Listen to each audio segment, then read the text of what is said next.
नमस्कार आप सभी को क्राइम रिपोर्टेड के एपिसोड 29 में आपका हार्दिक स्वागत है। उम्मीद करता हूँ आप सभी सेफ होंगे, स्वस्थ होंगे। पुराने ज़माने में रंग को लेकर बहुत भेदभाव हुआ करता था। सांवले रंग के लोगों के साथ बहुत जुर्म हुआ करता था, चाहे फिर वो बड़े हों, बूढ़े हों, छोटे हों, किसी को नहीं बख्शा जाता था। हालांकि इंसान का दिल साफ होना चाहिए। रंग का क्या है, गोरा सांवला कैसा भी हो, ऊपर वाले की देन है। अगर दिल साफ है तो रंग से कोई फ़र्क नहीं पड़ता। आज की सच्ची कहानी है जॉर्ज स्टीनी नाम के लड़के की। और जॉर्ज स्टीनी की उस वक्त उम्र केवल 14 साल थी। तारीख थी 23 मार्च 1944। सुबह सुबह की बात है। जॉर्ज अपनी बहन कैथरीना के साथ अपने घर के बाहर खड़ा था, टहल रहा था। अपनी बहन के साथ थोड़ा बहुत वो खेल रहा था। जॉर्ज अपनी बहन कैथरीना के साथ खेल कूद रहा था। इतने में उन दोनों के सामने दो लड़कियां आकर रुकती हैं और वो दोनों लड़कियां साइकिल पर आई थी। और एक लड़की का नाम था जून बिनिकर, जिसकी उम्र करीब 11 साल थी, और दूसरी लड़की का नाम था मेरी एमा, जिसकी उम्र केवल 8 साल थी। ये दोनों कुछ एक खास ऐसे फूल को ढूंढ रही थी जो बहुत ही कम जगह पर मिलता है, कहीं कहीं पर मिलता है। अच्छा, जब वो फूल ढूंढने की बात वो कैथरीना और जॉर्ज को बताती हैं कि भाई आपने ऐसा फूल कहीं पर देखा है क्या, अगर आपको पता है कहाँ पर है तो हमें बता दो। तभी जॉर्ज बोलता है कि हाँ मुझे पता है, ये वाला फूल जो आप ढूंढ रहे हो ये कहाँ पर मिलेगा, आप आइए मेरे साथ। जॉर्ज उन दोनों लड़कियों जून और एमा को अपने साथ ले जाता है रेलवे ट्रैक्स के पास में। कुछ देर बाद जॉर्ज अपने वापस घर आ जाता है, लेकिन वो दोनों लड़कियां वापस अपने घर नहीं लौटती। सुबह की ये बात है, लगभग सुबह की बात है, और जब शाम होने वाली थी तब उन दोनों लड़कियों के पिता को थोड़ी टेंशन होती है कि सुबह गई थी, अब तक आई क्यों नहीं है, अंधेरा होने वाला है। तब उन दोनों लड़कियों का पिता बाहर निकलता है जून और एमा को ढूंढने। वो खूब इधर उधर ढूंढता है, जहाँ पर वो खेलती हैं कूदती हैं वो वहाँ पर भी नहीं मिलती। जो लोग उसको मिलते हैं रास्ते के अंदर, उनसे पूछता है कि भाई आपने जून और एमा, मेरी दोनों बेटियों को कहीं पर देखा है क्या। किसी ने नहीं देखा। तभी अचानक एक शख्स मिलता है उन दोनों लड़कियों के पिता को, और वो कहता है कि मैंने आपकी दोनों बेटियों को लास्ट बार जॉर्ज के पास देखा था, जॉर्ज के साथ देखा था। जब ये बात पता चलती है उन दोनों लड़कियों के पिता को, तब जून और एमा का पिता सीधा जॉर्ज के घर की ओर रुख करता है। पहले तो वहाँ पर उस घर के आसपास, जॉर्ज के घर के आसपास वो ढूंढता है कि कहीं पर खेल रही हूँ, लेकिन कहीं पर नहीं मिलती। जब कहीं पर भी नहीं मिलती जॉर्ज के घर के आसपास भी, तब वो सीधा जॉर्ज के पास जाता है और जॉर्ज से पूछता है कि क्या तुमने मेरी बेटियों को कहीं पर देखा है, क्या तुम्हें पता है कि मेरी दोनों बेटियां जून और एमा कहाँ पर हैं। जॉर्ज इस बात के लिए साफ मना कर देता है। वो कहता है कि मुझे नहीं पता कि आपकी दोनों लड़कियां कहाँ पर हैं। अब इससे ज्यादा वो कोई जबरदस्ती तो कर नहीं सकते थे जॉर्ज के साथ, तो वो वापस आ जाते हैं और इधर उधर ढूंढने लगते हैं। खैर, अगला दिन होता है। अगले दिन सुबह सुबह की ये बात है। उन रेलवे ट्रैक्स के पास से एक शख्स गुजर रहा था सुबह सुबह। अच्छा, अब उन रेलवे ट्रैक्स के ऊपर एक जगह पर थोड़ा कीचड़ जमा हुआ था। शायद तक वो ट्रैक्स अभी यूज में नहीं थे, वर्किंग नहीं थे, वरना तो साफ कर दिया जाता। तो जब वो शख्स उस कीचड़ के बाजू में से गुजर रहा था, तब उसको उस कीचड़ में कुछ अजीब सा दिखाई दिया, जो कि कीचड़ में अक्सर नहीं होता। मतलब ऐसा लग रहा था उसको कि कुछ दबा हुआ है कीचड़ के अंदर। जब वो नजदीक से जाकर देखता है तब उसके होश उड़ जाते हैं। वो तुरंत पुलिस को इत्तला करता है। पुलिस वहां पर पहुंचती है कुछ देर में। जब वहां पर पुलिस उस कीचड़ में नजदीक से जाकर देखती है उस चीज को, तो पुलिस वाले भी हैरान हो जाते हैं, क्योंकि उस कीचड़ में दो लड़कियों की लाश पड़ी थी।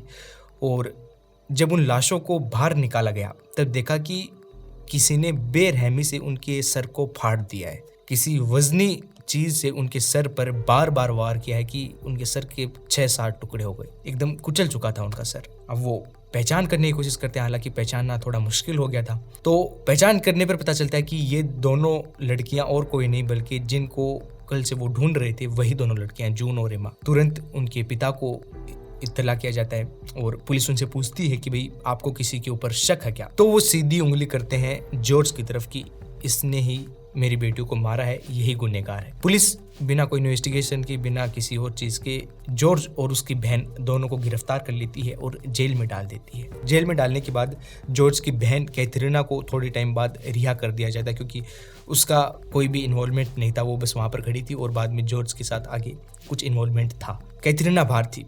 जब कैथरीना को बाहर छोड़ दिया गया तभी पुलिस ने एक बयान जारी किया और पुलिस ने कहा कि जॉर्ज ने अपना गुनाह कबूल कर लिया है। जॉर्ज ने कबूल किया है कि उसने ही उन दोनों लड़कियों का कत्ल किया है। अच्छा, पुलिस के अनुसार उस सुबह क्या हुआ था, तो जॉर्ज सुबह सुबह मेरी और जून के साथ रेलवे ट्रैक्स की ओर निकल जाता है।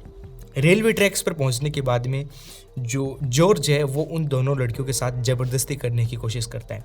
अब जब जॉर्ज ज़बरदस्ती कर रहा था तब वो लड़कियां खुद के बचाव में जॉर्ज को धक्का देती हैं, उससे छूटकर भागने की कोशिश करती हैं। अच्छा, जब वो धक्का देती हैं जॉर्ज को तब जॉर्ज को गुस्सा आ जाता है और पास में पड़े एक पत्थर से वो उन दोनों लड़कियों के सर फोड़ देता है, बार बार उनके सर पर वार करता है और उनके सर के करीबन 6 से 7 टुकड़े कर देता है। पुलिस के अनुसार ये हुआ था और पुलिस ने अपनी जो भी फाइल होती है उसमें ये लिखा। ये बयान जारी करने के बाद में लगभग 3 महीने तक जॉर्ज को जेल में रखा जाता है और 3 महीने बाद एक रोज जॉर्ज को सजाए मौत दे दी जाती है। सजाए मौत के बाद में जॉर्ज को एक इलेक्ट्रिक कुर्सी के ऊपर बिठाया जाता है और उस कुर्सी के ऊपर बिठाने के बाद में उसको पूरा पहनाते हैं जो भी उनके होते हैं और फिर जॉर्ज के शरीर में 2400 वोल्ट का करंट छोड़ देते हैं। 2400 वोल्ट का करंट जब जाता है इंसान के शरीर में, सेकंडों में उसकी जान निकल जाती है। जॉर्ज भी कुछ ही सेकंड्स के अंदर मर गया, उसने भी अपना दम तोड़ दिया।